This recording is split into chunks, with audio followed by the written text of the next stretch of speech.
October 15th, 2020. Remembering my stones. In the future, when your children will ask, "What do these stones mean?" then you can tell them, "This is where the Israelites crossed the Jordan on dry ground. For the Lord your God dried up the river right before their eyes and kept it dry until they were all across." Joshua 4, verses 21 through 23. The Israelites gathered stones for a memorial to future generations of God's miracles at the Jordan River. Likewise, I've gathered photos in trunks and albums so I can show my granddaughters this is where God took care of me. The Jordan River had many "this is where" miracles. It was where the river stopped when God's presence stepped in.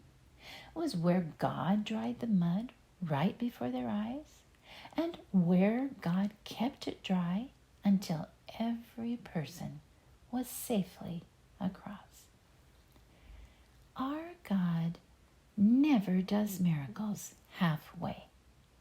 He not only makes sure we see the floodwaters dry up right before our eyes, but He makes sure we feel the security of His love all the way to the other side of each impassable river.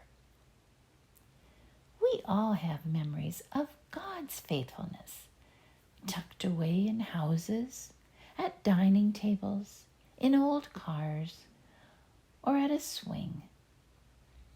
Maybe it's time to take a long look at some of those stones today and remember this is where God was.